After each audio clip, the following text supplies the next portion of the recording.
Everyone, सभी का warm welcome है white he your English shooter पे। आज करने वाले हैं द हिंदू के ओपिनियन पेज से एक आर्टिकल को। और ये आर्टिकल बेस्ड है डॉक्टरों की उल्टी सुल्टी लिखाई पे। आपने देखा होगा ना, डॉक्टर इतनी बड़ी दवा का नाम होता है उसको ऐसे करके लिख के छोड़ देता है। ना आप समझ पा रहे हो, ना कोई घर में आपके समझ पाएगा। सिर्फ डॉक्टर ही बता सकता है उसने क्या लिखा है, या फिर उसने जिस दुकान से सिस्टम बिठाया हुआ है वो मेडिकल स्टोर वाला ही बता पाएगा। तो डॉक्टर्स ऐसी बदमाशी क्यों करते हैं, इस आर्टिकल में समझाया गया है। शुरू करेंगे अपने क्विज़ के साथ में आर्टिकल को। ये सभी क्वेश्चन इसी पे बेस्ड हैं। जो आप पढ़ोगे, कॉम्प्रिहेंशन, ग्रामर, वोकैब, सबका सब इस जो है क्विज़ पे आपको अप्लाई करना है। सॉल्यूशंस क्विज़ के क्लास के लास्ट में करवाऊंगा। आइए कुछ नया सीख।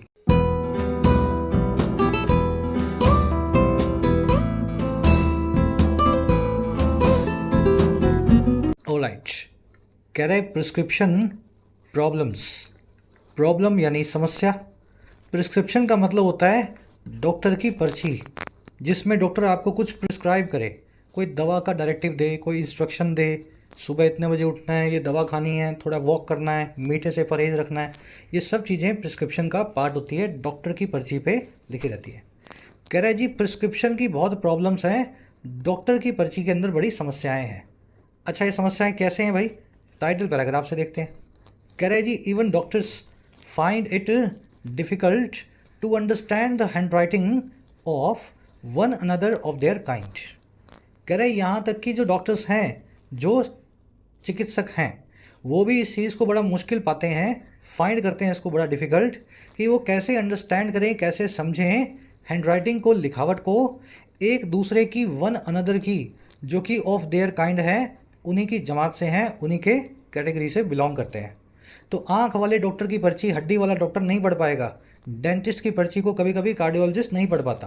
तो एक दूसरे की भी ये नहीं पढ़ पाते, तो पब्लिक से तो क्या ही उम्मीद की जा सकती है। डॉक्टर्स आपका सब्जेक्ट है, फाइंड इसकी वर्ब है। वन अनदर और ईच अदर का कॉन्सेप्ट आप जानते हैं। जब दो लोगों में वन टू वन बात हो रही हो तो आप ईच अदर का इस्तेमाल करते हैं।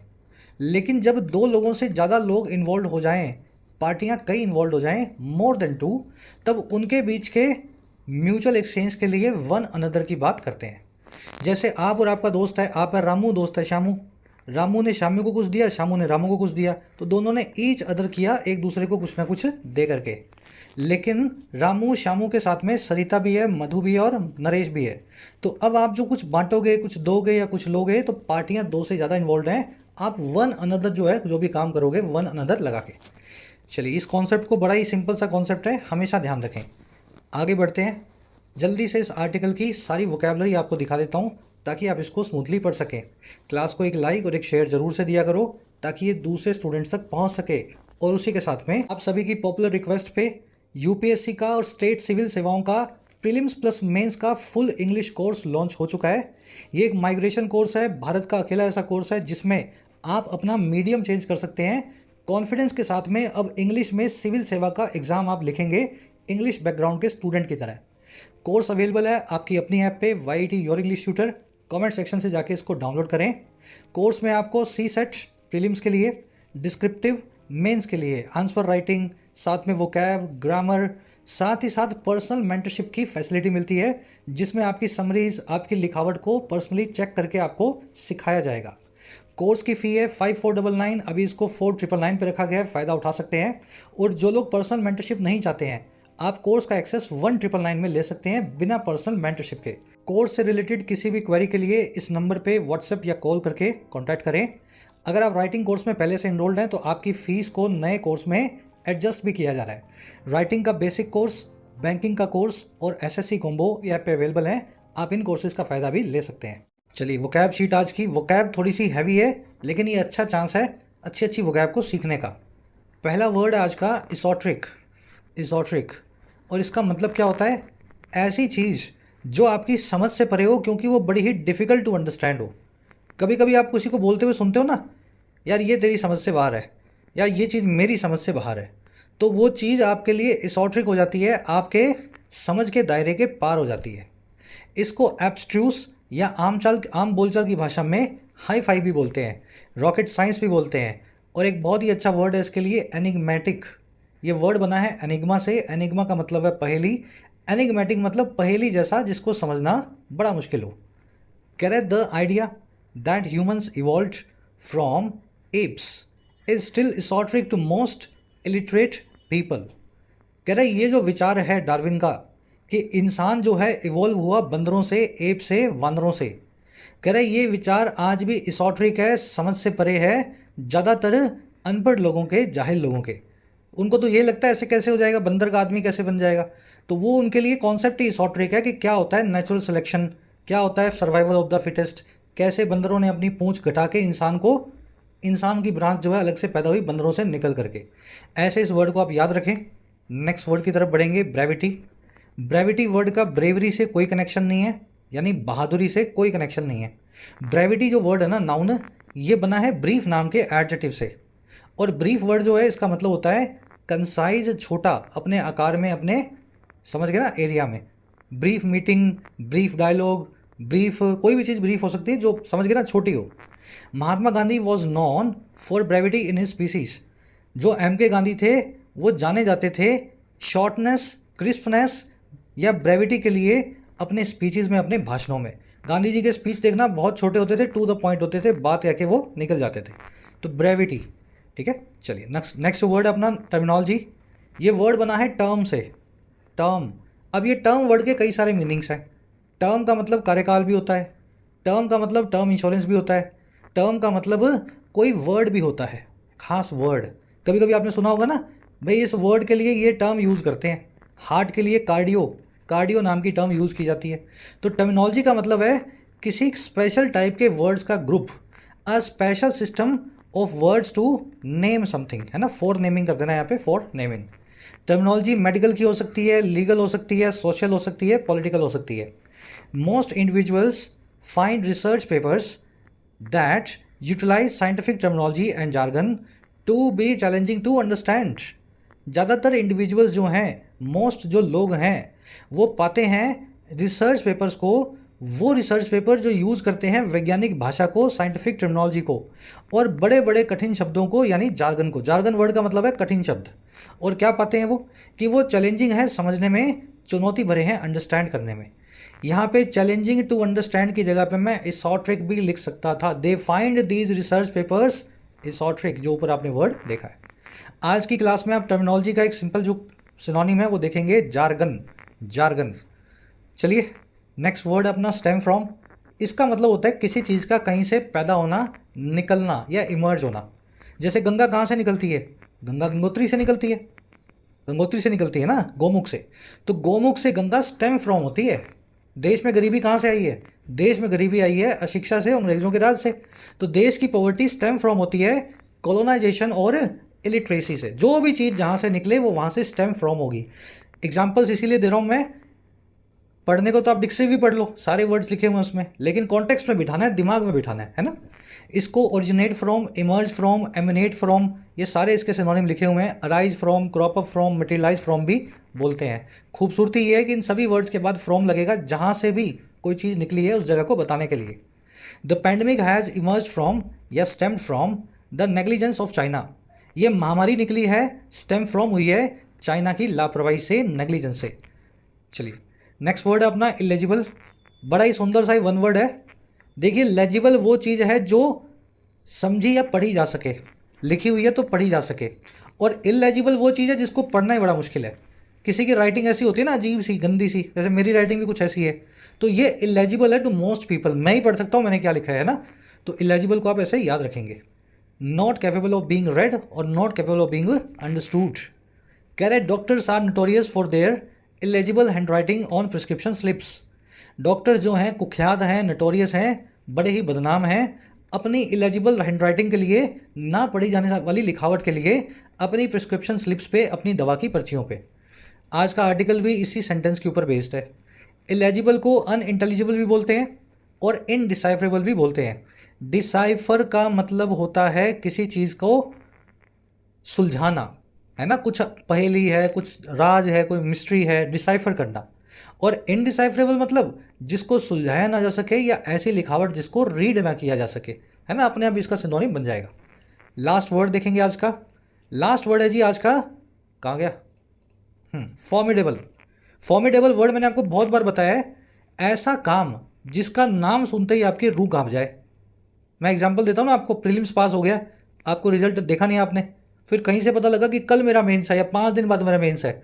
अब आपको 5 दिन में मेंस की तैयारी करनी है, सिलेबस आप कर चुके हो, लेकिन फिर भी ये काम ऐसा है जो फॉर्मिडेबल है, बड़ा ही मुश्किल है। इसका नाम सुनते ही आपको कम कभी छूटने लगे। फॉर्मिडेबल को डॉन्टिंग या इंटिमिडेटिंग भी बोलते हैं।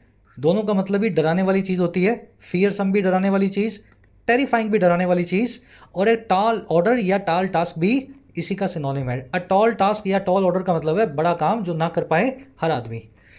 3 people lost their lives while accomplishing the formidable task of scaling this mountain. 3 लोगों ने अपनी जिंदगियों को खो दिया जब वो अकॉम्प्लिश कर रहे थे, पूरा कर रहे थे इस फॉर्मिडेबल टास्क को, इस ऐसे काम को जो बड़ा मुश्किल है। और काम क्या है? स्केलिंग दिस माउंटेन का, इस पहाड़ की चोटी पे पहुंचने का। स्केल का मतलब होता है किसी भी जगह के सबसे ऊंचे पॉइंट पे आना, चोटी पे, समिट पे या शिखर पे। चलिए वोकैब का पंच हो गया इसका। ऐसे ही वोकैब याद करनी है हर क्लास में, मैं बताता हूँ। आइसोलेशन में वर्ड्स पढ़ लो जितने मर्जी, आज याद करोगे शाम को भूल जाओगे, लेकिन जब रीडिंग में वो वर्ड्स आएंगे, अलग से उनको ध्यान दोगे, सेंटेंस उन पे बनाओगे, रियल लाइफ से कनेक्ट करोगे, तो अपने आप ही वो दिमाग में बैठ जाएगा। चलिए वोकैब हो गई, समरी देते हैं आपको। समरी किस बारे में लिखा हुआ आर्टिकल पता लगे आपको।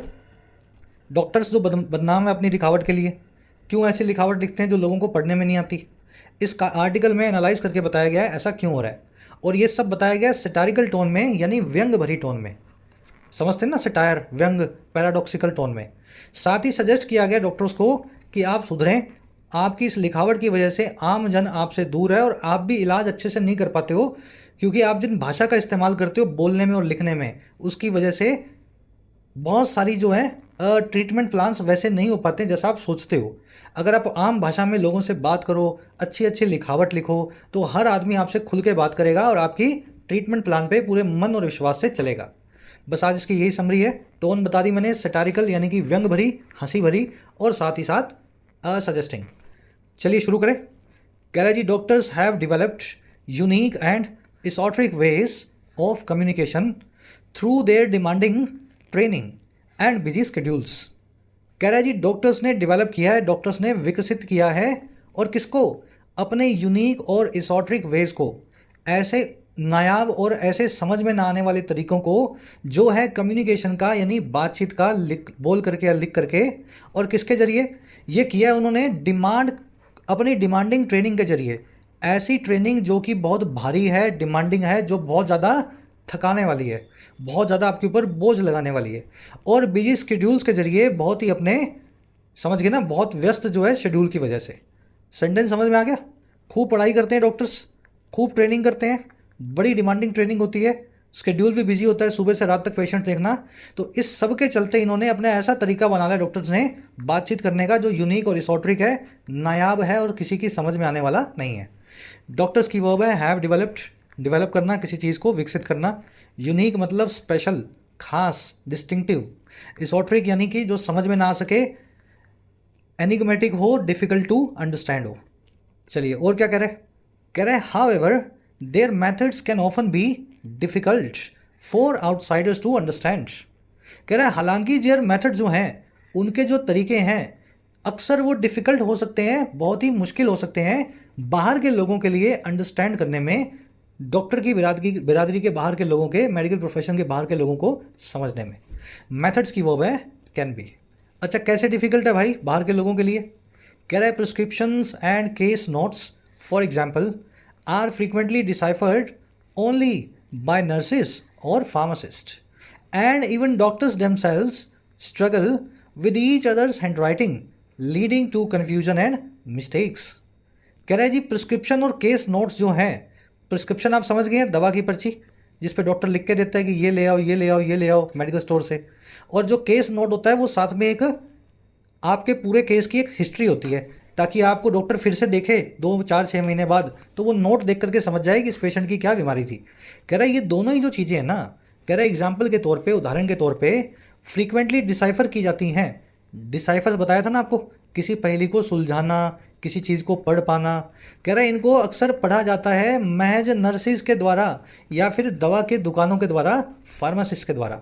और कह रहा है यहाँ तक कि जो डॉक्टर्स हैं वो खुद भी स्ट्रगल करते हैं, बड़ा ही जूझते हैं, और किस चीज़ के साथ? एक दूसरे की हैंडराइटिंग के साथ, और ये सारा काम होता है लीड टू करते हुए, ले जाते हुए कन्फ्यूजन और मिस्टेक्स की तरफ, है ना, इन सभी गलत चीज़ों की तरफ। आगे बात समझ में।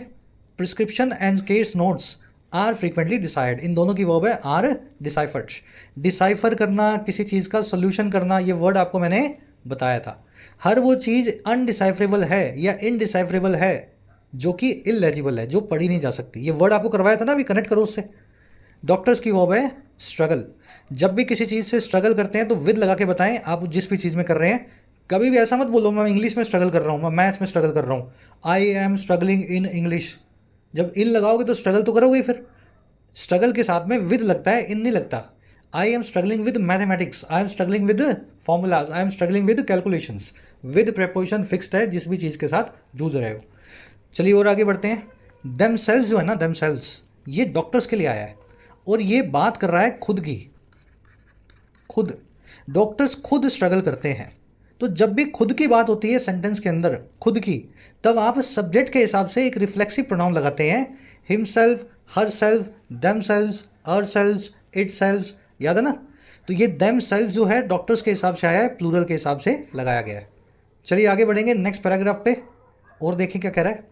कह रहा है जी, medical abbreviations are commonly used in clinical practice but lack standardisation. कह रहा है जी, जो मेडिकल एब्रीविएशन है, एब्रीविएशन वर्ड का बड़ा ही सिंपल सा मीनिंग होता है शॉर्ट फॉर्म। समझा होगा ना आपने शॉर्ट फॉर्म। जैसे डीवीडी है, इसकी एक फुल फॉर्म होती है, ये डीवीडी उसकी शॉर्ट फॉर्म है। रिजर्व बैंक ऑफ इंडिया है, उसकी शॉर्ट फॉर्म क्या है, आरबीआई। तो किसी भी चीज़ की जो शॉर्ट फॉर्म है ना, उसी के लिए फैंसी वर्ड है अंग्रेजी में एब्रीविएशन। कह रहे जी, जो मेडिकल शॉर्ट फॉर्म्स हैं, मेडिकल एब्रीविएशन है, अक्सर वो इस्तेमाल होती हैं क्लिनिकल प्रैक्टिस में, डॉक्टर के क्लिनिक में, जिसमें वो मरीज को देखता है, दवा देता है, इलाज करता है। कह रहे लेकिन ये लैक करती हैं, इनमें कमी होती है स्टैंडर्डाइजेशन की।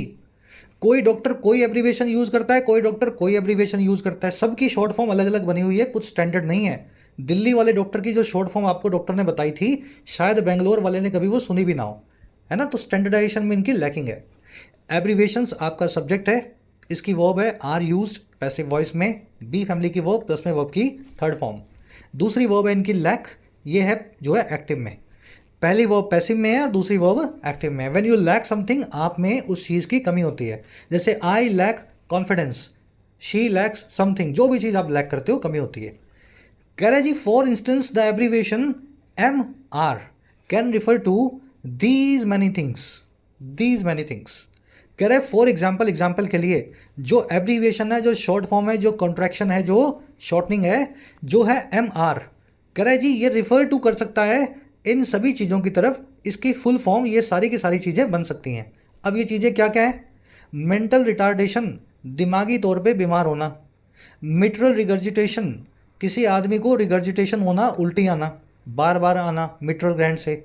मैग्नेटिक रेजोनेंस, मैग्नेटिक रेजोनेंस जो है ये MRI, आपने सुना होगा, MRI किया भी जाता है कुछ लोगों का। वो MRI में M और R है, मैग्नेटिक रेजोनेंस। ये एक टेक्निक है जिसमें इमेजिंग वर्ड जुड़ करके मशीन बन जाती है ना, मैग्नेटिक रेजोनेंस।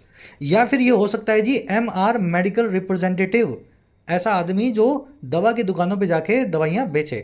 कह रहा है ये सब चीज़ें हो सकती हैं डिपेंड करते हुए कॉन्टेक्स्ट पे, यानी कि माहौल पे। आई बात समझ में? तो डॉक्टर का MR जो है वो इन सब में से कोई भी चीज़ बन सकती है। चलिए, एब्रीविएशन की वर्ब है can refer to. Refer to का मतलब होता है किसी चीज़ की तरफ इशारा करना।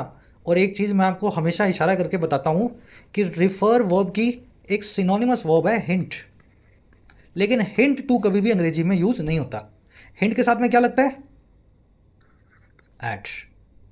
रेगुलर हो ना क्लास में, refer to, point out to, लेकिन हिंट एट लगेगा, हमेशा लगेगा जिस भी चीज़ की तरफ हिंट मार रहे हो। चलिए और आगे बढ़ते हैं। ये जो एब्रीविएशन वर्ड था ना, इसका एक वन वर्ड है एक्रोनिम। एक्रोनिम, ये मैं भूल गया आपको बताना, याद रख लेना। वन वर्ड है एक्रोनिम किसी भी चीज़ की शॉर्ट फॉर्म का। कह रहा है जी, this informal language has seeped into medical practice posing risk to patient safety. कह रहा है जी, ये जो इनफॉर्मल सी लैंग्वेज है, MR बोल देना बस। कह रहा है ये सीप इनटू कर गई है, ये घुस गई है, पेनिट्रेट कर गई है, इन्फिल्ट्रेट कर गई है मेडिकल प्रैक्टिस में, डॉक्टरों के कामकाज में। और कैसे कर गई है? पोज करते हुए, खड़ा करते हुए, रिस्क को पेशेंट की सेफ्टी के लिए, पेशेंट की जो है सुरक्षा के लिए। लैंग्वेज की वर्ब है हैज सीप्ड इनटू, सीप इनटू का मतलब होता है अंदर घुस जाना। ये आप कैसे याद रख सकते हैं सीप इनटू? मैं आपको एक एक्शन बताता हूँ। एक स्पॉन्ज है, स्पंज समझते हैं ना, स्पॉन्ज बोलते हैं अंग्रेजी में। इस पर पानी डालो, पानी कहाँ जाएगा? आप बोलोगे सर स्पंज के अंदर चला गया, अंदर नहीं गया है। पानी तो बोतल के अंदर जा सकता है, ढक्कन के अंदर जा सकता है, बाल्टी के अंदर जा सकता है। स्पॉन्ज के अंदर पानी अंदर ना जाके सीप इनटू करता है, रिस रिस के अंदर जाके सोख सोख लिया जाता है। तो ये सीप इनटू जो है ना, इसी एक्शन को बताते हैं। ये लैंग्वेज भी ऐसे ही डॉक्टरों के स्पंज में सोख ली गई है, सीप इनटू कर गई है। चलिए ये फ्रेज याद रखना, इसको स्पंज और पानी से। आगे बढ़ेंगे। कह रहा है जी the rise of social media and the trend of brevity have further popularise the use of abbreviations both inside and outside the medical field. कह रहे जो उछाल है, जो राइज है सोशल मीडिया का, इंस्टाग्राम का, फेसबुक का, यूट्यूब का, और जो रुझान है, ट्रेंड है संक्षिप्त होने का, ब्रेविटी का, कंसाइजनेस का, शॉर्टनेस का, कह रहे इन दोनों चीज़ों ने ना और आगे पॉपुलराइज कर दिया है और आगे पॉपुलर बना दिया है एब्रीविएशंस के इस्तेमाल को, शॉर्ट फॉर्म्स के यूज़ को। अच्छा कहाँ पे पॉपुलराइज हुआ use? Both inside and outside the medical field. Medical field के अंदर भी और मेडिकल फील्ड के बाहर भी, both inside and outside. Rise and trend दोनों की वर्ब है हैव पॉपुलराइज्ड। पॉपुलराइज करना, किसी चीज़ को लोकप्रिय बनाना, पॉपुलर बनाना, फेमस बनाना। ब्रेविटी का मतलब है संक्षिप्तनेस, कंसाइजनेस, क्रिस्पनेस, ब्रीफनेस।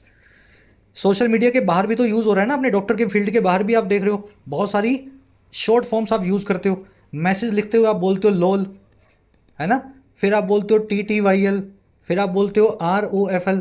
ये सब वर्ड्स हैं, सारे के सारे एक्शंस हैं ये। लोल का मतलब है लाफिंग आउट लाउड, मैं आपकी बात पे बड़ा ज़ोरों से हंस रहा हूँ। TTYL का मतलब है टॉक टू यू लेटर, आपसे बाद में बात करूँगा।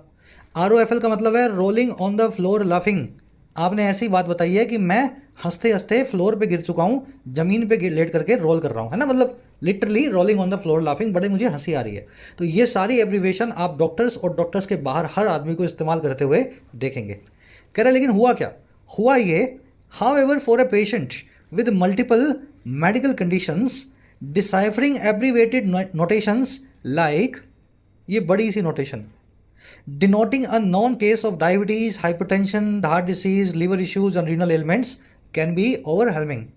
कह रहा जी हालांकि दिक्कत ये है एक पेशेंट के लिए जिसकी मल्टीपल मेडिकल कंडीशंस हो, कह रहा उस आदमी के लिए ना डिसाइफर करना या समझना ऐसी एब्रीवेटेड नोटेशंस को, ऐसे शॉर्ट फॉर्म वाले नोट्स को, जैसा कि किसी डॉक्टर ने ऐसा नोट दिया भी है और इस नोट का मतलब क्या है, ये सारा का सारा इसका मतलब है। कह रहा है ये जो है ना बड़ा ओवरवेलमिंग भी हो सकता है, बड़ा ही कन्फ्यूजन, इमोशन, सरप्राइज या किसी भी चीज़ से एक्सेस करने वाली चीज़ हो सकती है। ओवरवेलमिंग का मतलब ये है आप किसी चीज़ से एक्सेस हो गए, इमोशंस बहुत आ गए, कन्फ्यूजन बहुत आ गई, सरप्राइज आ गया, फियर आ गया, है ना। तो किसी भी पेशेंट के लिए ये बर्डन सम हो सकता है, कहने का मतलब ये। अब ये KCO क्या मतलब है इसका? डॉक्टर लिखते हैं अपनी पर्ची में, इसका मतलब है non case of, non case of. एक तो DM यानी डायबिटीज़ मेलिटस, इसका पूरा नाम मुझे अच्छे से पता नहीं है, शायद यही बोलते हैं। इसका मतलब होता है टाइप 1 या टाइप 2 डायबिटीज़। HT मतलब हाइपरटेंशन, IHD मतलब हार्ट डिसीज़, CLD का मतलब ये बता रहा है लीवर के इशू, और MRD का मतलब बता रहा है जी रीनल एलिमेंट यानी किडनी में खराबी। ऐसे डॉक्टर लिख देगा और पेशेंट जो है परेशान हो जाएगा कि ये मेरा क्या लिख दिया इसने। चलिए और आगे बढ़ते हैं। कह रहा है जी encouraging clear documentation and discouraging non standard abbreviations is challenging due to the shortage of doctors and heavy workloads. कह रहा है इनको एनकरेज करना हो साफ सुथरी लिखावट के लिए, क्लियर डॉक्यूमेंटेशन के लिए, और इनको डिस्करेज करना हो, हतोत्साहित करना हो, रोकना हो नॉन स्टैंडर्ड एब्रीविएशन के लिए, ऐसी बेवकूफ़ियों के लिए। कह रहा है ये दोनों काम जो है ना ये बड़े ही चैलेंजिंग हैं, बड़े ही चुनौती भरे हैं। क्यों? क्योंकि डॉक्टर का शॉर्टेज है, भारत में शॉर्टेज ऑफ डॉक्टर्स है, और डॉक्टर जितने भी हैं उनका पास हैवी वर्कलोड होता है। ये बातें वो आपकी सुनेंगे ही नहीं, इतना काम होता है उनके पास, इतने कम डॉक्टर्स हैं, आपको भगा देंगे वहाँ से। जैसे आप उनको बोलोगे ना साफ साफ साफ लिखा करो, आप नहीं मानेंगे। एनकरेजिंग और डिस्करेजिंग दोनों की वर्ब है इज़, ये दोनों जीरेंट वर्ब के ING फॉर्म एंड से मिली हुई हैं, और टेक्निकली इनकी वर्ब जो है सिंगुलर नहीं प्लूरल होनी चाहिए, आर। समझ रहे हैं ना आप? भाई दो चीज़ें सिंगुलर हैं अगर मिल जाएं एंड से तो क्या होता है, फिर वो प्लूरल बन जाती हैं। लेकिन इस केस में ये सिंगुलर आइडिया की तरह बिहेव कर रही हैं, जैसे drinking and driving, drinking and driving. अब ये दो काम हैं, लेकिन ड्रिंकिंग एंड ड्राइविंग दोनों मिला देंगे तो एक सिंगल काम बन जाएगा। इसका मतलब है शराब पी के गाड़ी चलाना, है ना। जैसे फायरिंग एंड शेलिंग, फायरिंग का मतलब है गोलीबारी और शेलिंग का मतलब है तोपों से गोली जो है शेल करना, है ना, आर्टिलरी से शेलिंग करना। तो गोलीबारी और आर्टिलरी चलाना दो अलग अलग काम है, लेकिन जब ये दोनों काम एक साथ मिल जाते हैं तो ये सिंगल तरह की बात करते हैं। तो ये सिंगुलर आइडिया वाले जीरेंड्स को आप हमेशा सिंगुलर वर्ब देते हैं, ना कि प्लूरल वर्ब। ये मैं आपको नाउन वाले चैप्टर में अच्छे से बेसिक्स में करवा चुका हूँ। ये सारे ऐसे जीरेंड्स की लिस्ट भी आपको दी है, शायद नाउन चैप्टर में या जीरेंड चैप्टर में देख लेना। चलिए आगे बढ़ेंगे, बेसिक्स पूरे कर लो, यूट्यूब पर करवा दिए अच्छे से। ये सारे कॉन्सेप्ट्स आपके वहाँ से क्रिस्टल क्लियर होने चाहिए इस क्लास को चलाने से पहले। कह रहे जी, doctors often unintentionally use medical jargon during conversations with patients. अब कह रहे हैं लिखावट तो ठीक है, ये बोल चाली में भी बदमाशी करते हैं। कह रहे डॉक्टर्स कभी कभी जो है अनजाने में अनइंटेंशनली इस्तेमाल करते हैं मेडिकल के बड़े बड़े वर्ड्स को, जार्गन्स को, टर्मिनोलॉजी को अपनी बातचीत के दौरान पेशेंट के साथ। पेशेंट को ऐसा बोलेंगे आपको COPD हो गया है, और वो सोचेगा पता नहीं क्या है ये COPD, और है कुछ भी नहीं, ये खांसी है जो बहुत लंबे वक्त तक चलती है। तो इस तरीके से जाने अनजाने वो ऐसी भाषा का इस्तेमाल भी पेशेंट के साथ में कर लेते हैं। डॉक्टर्स की वर्ब है यूज़। जार्गन का मतलब होता है बड़ा भारी भरकम वर्ड जो किसी स्पेशल फील्ड से जुड़ा हो, मेडिकल फील्ड से, लीगल फील्ड से, पॉलिटिकल फील्ड से, सोशियोलॉजिकल फील्ड से, एकेडमिक फील्ड से, है ना। कॉन्वर्सेशन का मतलब होता है बातचीत, डिस्कोर्स, चैट या डिस्कशन, डायलॉग भी बोल सकते हैं। कह रहा है ये क्यों होता है? This can stem from their familiarity with the terminology और the absence of equivalent non medical terms. कह रहा है ये दो रीजन से होता है। इसके दो रीजन्स हैं, स्टेम फ्रॉम करेगा ये, निकल करके आएगा दो चीज़ों से। पहली चीज़ तो है डॉक्टरों का जाना पहचाना होना उस टर्मिनोलॉजी से, ज़िंदगी भर उस टर्मिनोलॉजी को लिखना और पढ़ना, और या फिर एब्सेंस होना, नामौजूदगी होना एक इक्विवेलेंट नॉन मेडिकल टर्म की, उसी जटिल वर्ड के बराबर के बिना मेडिकल फील्ड के किसी शब्द की। तो कोई दूसरा हिंदी में शब्द ही नहीं है तो क्या बोलेगा डॉक्टर? डॉक्टर अंग्रेजी में बोल देगा बीमारी का नाम, या फिर वो बीमारी का नाम डॉक्टर इतना बोल चुका है कि उसको वो बड़ा आम सा लगता है, बड़ा फेमिलियर हो चुका है उस टर्मिनोलॉजी के साथ। ये दो रीजन से ये पूरी समस्या स्टेम फ्रॉम होती है। Stem from, arise from, originate from, result from, spring from, crop up from, derive from, emanate from. Eminent भी लिख देता हूँ यार, एमिनेट, ये एमिनेट वर्ड याद रखा करो, मैं जानबूझ करके लिख रहा हूँ, ये एडवांस वर्ड है। एमिनेट फ्रॉम, स्टेम फ्रॉम एक दूसरे के सिनोनिम है, इनके सब के बाद में फ्रॉम लगेगा। बढ़े आगे। कह रहा है जी, translating complex medical terms into easily understandable language is difficult. कह रहा है ट्रांसलेट करना, अनुवाद करना बहुत ही इंट्रिकेट, बहुत ही कॉम्प्लेक्स, बहुत ही जटिल मेडिकल के शब्दों को, और किसमें, आसानी से समझी जा सकने वाली इजीली अंडरस्टैंडेबल लैंग्वेज में। कह रहा बड़ा ही मुश्किल काम है ये। कह रहा और क्या है? कह रहा and using non medical terms can vary among doctors leaving patients confounded. और कह रहे जी यूज़ करना नॉन मेडिकल टर्म्स को वो वेरी कर सकता है, वो बदल सकता है डॉक्टर्स के बीच में। कोई डॉक्टर कुछ बोल रहा है उस भाषा में, आम भाषा में किसी चीज़ को, कोई डॉक्टर कुछ और बोल रहा है, तो इनके बीच में वेरी भी कर सकता है। ताकि इससे क्या होगा, लीव करते हुए, छोड़ते हुए पेशेंट को कंफाउंडेड यानी कि कन्फ्यूज्ड, बेविल्डर्ड। कंफाउंडेड होता है मतलब समझ ही नहीं आ रहा पेशेंट को क्या हो गया। एक ही बीमारी है, दो डॉक्टर हैं, अलग अलग नाम बता रहे हैं, दोनों आसान भाषा में बताने की कोशिश कर रहे हैं, इसलिए नाम बदल जा रहा है ना। एग्जाम्पल देता हूँ मैं आपको। आप बोलते हो स्लिप डिस्क, है ना, स्लिप डिस्क। डॉक्टर बोलता है हर्निएटेड डिस्क, हर्निएटेड डिस्क। और भी बहुत नाम है इसके, कोई इसको बोलता है सियाटिका। ये सब जो है कॉमन नाम है इस बीमारी के, इसका असली नाम तो कुछ और है, वो आप, मैं भूल भी गया भी, है ना, डॉक्टर्स की भाषा में। तो अगर डॉक्टर अगर आपको आम भाषा में स्लिप डिस्क बोल दे, दूसरा डॉक्टर बोल दे हर्निएटेड डिस्क है, तो आप सोचोगे मुझे दो बीमारियां हो गई हैं डिस्क में। ये बीमारी एक ही है, इसका साइंटिफिक नाम कुछ और है। तो ट्रांसलेट करना मुश्किल है, और दूसरे वर्ड इस्तेमाल करने से पेशेंट कन्फ्यूज भी हो सकता है। तो ये रीज़न बताया। ट्रांसलेटिंग की वर्ब इज जीरेंड, वर्ब की आईएनजी फॉर्म, अपनी वर्ब सिंगुलर लेगा ऑफकोर्स। यूजिंग की वर्ब है कैन वेरी। कन्फाउंडेड यानी कि कन्फ्यूज्ड, हाईली बिविल्डर्ड, बहुत ही ज़्यादा चकराया हुआ। चलिए लास्ट अपने आएंगे पैराग्राफ पे। अब ये देगा सजेशंस, क्या डॉक्टर्स कर सकते हैं। कह रहा है जी, in conclusion the idiosyncrasies of communication within the medical field pose challenge that must be overcome to ensure patient safety and well being. कह रहा है कंक्लूजन ये है कि जो इडियोसिंक्रेसीज हैं, इडियोसिंक्रेसीज क्या होती हैं, आसान भाषा में बताऊं मैं आपको, किसी भी आदमी का व्यवहार, उसका स्पेशल जो है रवैया किसी चीज़ को लेकर के। इडियोसिंक्रेसी खाने की हो सकती है, बात करने की हो सकती है, ड्राइविंग करने की हो सकती है, पढ़ाई लिखाई करने की हो सकती है। यहाँ पे बात हो रही है कम्युनिकेशन की इडियोसिंक्रेसी की। कह रहे कंक्लूजन ये है कि सबका यूनिक जो स्टाइल है इडियोसिंक्रेसी है। इडियोसिंक्रेसी मतलब यूनिक स्टाइल। और किसका? बातचीत करने का। और किसमें? मेडिकल के पेशे में। कह रहे ये जो है ना पोज करता है चैलेंजेस को, बड़ी चुनौतियों को, और वो चुनौतियां जिनको ओवरकम करना ही होगा, मस्ट बी ओवरकम। और क्यों? ताकि इंश्योर किया जा सके, सुनिश्चित किया जा सके, पक्का कर सके पेशेंट की सुरक्षा को और उसकी वेलबींग को, उसकी भलाई को। अब याद रहेगा ना इडियोसिंक्रेसी वर्ड, हर आदमी का यूनिक स्टाइल या कैरेक्टर कहलाता है उसकी इडियोसिंक्रेसी। इडियोसिंक्रेसी की वर्ब है यहाँ पे पोज, दैट की वर्ब है मस्ट बी ओवरकम। कह रहा है जी clear and understandable communication is vital. साफ और समझा जा सकने वाला जो कम्युनिकेशन है, जो बातचीत है, वो बड़ी वाइटल है, जरूरी है, इसेंशियल है। क्यों इसेंशियल है?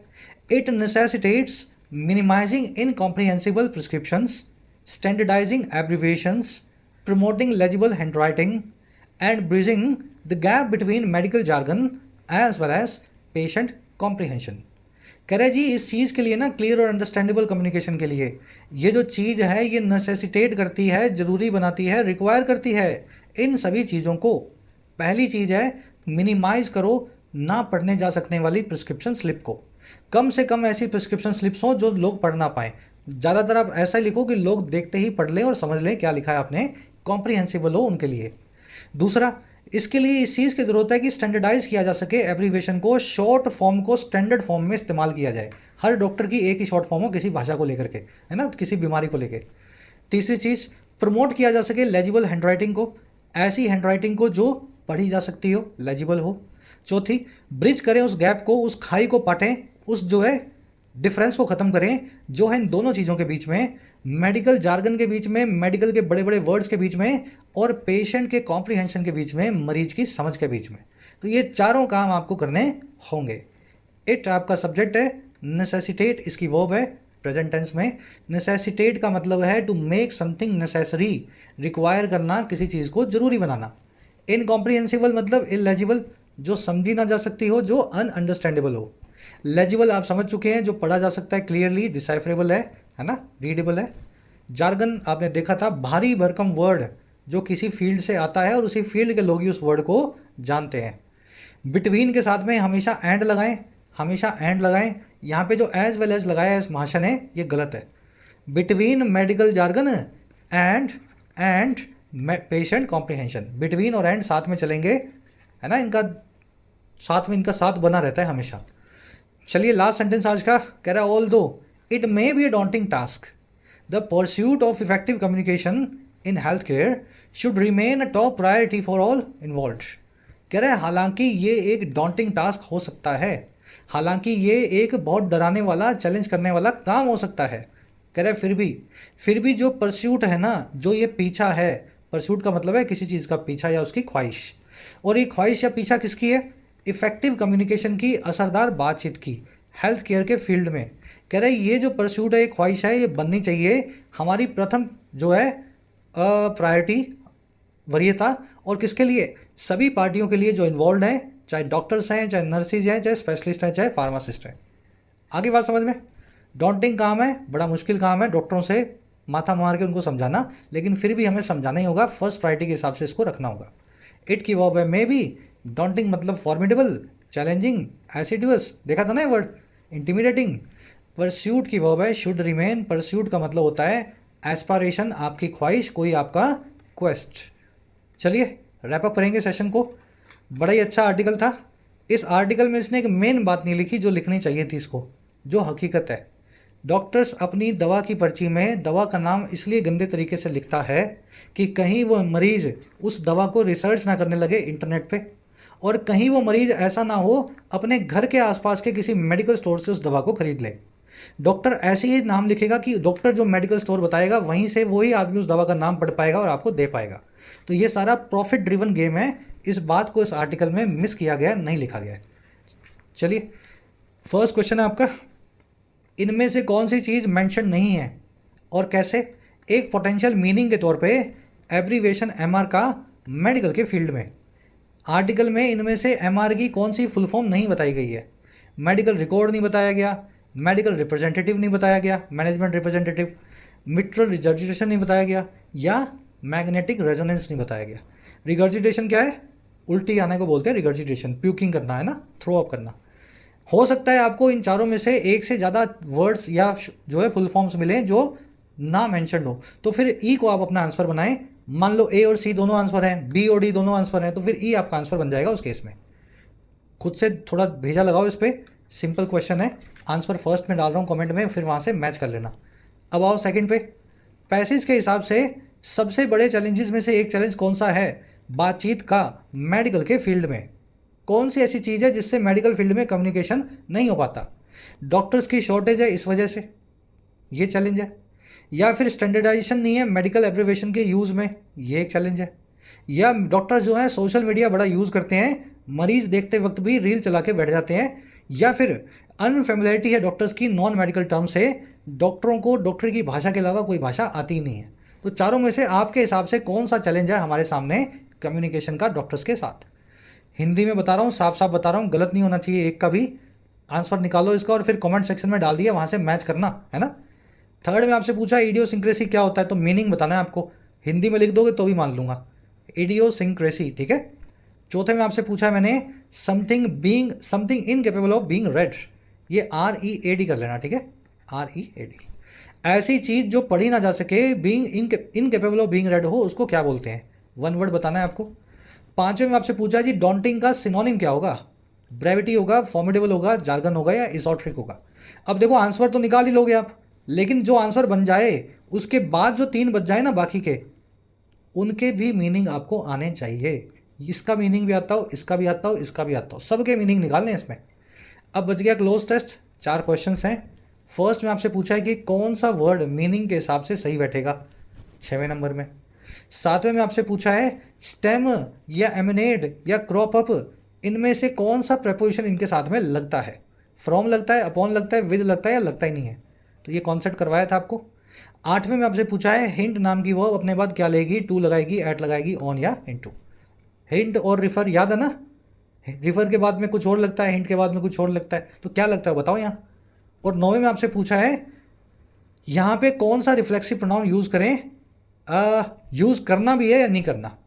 ये 9वां क्वेश्चन थोड़ा टेढ़ा है क्योंकि इस कॉन्सेप्ट को मैंने पूरा डिटेल में आज नहीं करवाया, बेसिक्स में तो हो चुका है लेकिन आज की क्लास में नहीं हुआ। तो कोशिश करना अगर हो पाए तो, नहीं हो पाए तो कमेंट्स में आंसर डाल दिया है, हिंट भी डाल दूंगा इसकी, थोड़ा सा आपको आइडिया लग जाएगा।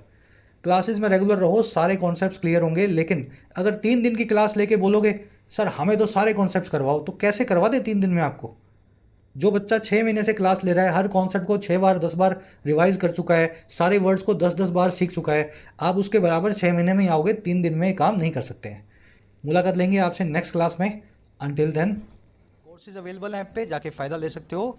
टाइम रहते ही कोर्सेज का फ़ायदा लेना है, ऐसा ना हो लास्ट मोमेंट पे आकर के आप मैसेज करें सर 15 दिन रह गए, 1 महीना रह गया। अभी जब वक्त है पढ़ने का तो पढ़ाई पे पूरा ध्यान दो। कंटेंट सारा अवेलेबल है एप्लीकेशन पे, राइटिंग का, SSC का और बैंकिंग का। ऐप को जाओ कमेंट सेक्शन से डाउनलोड करो, फर्स्ट कमेंट से लिंक रखा है। कोई भी क्वेरी हो, ये नंबर है व्हाट्सएप का, टीम से आप मैसेज करके बात कर सकते हैं।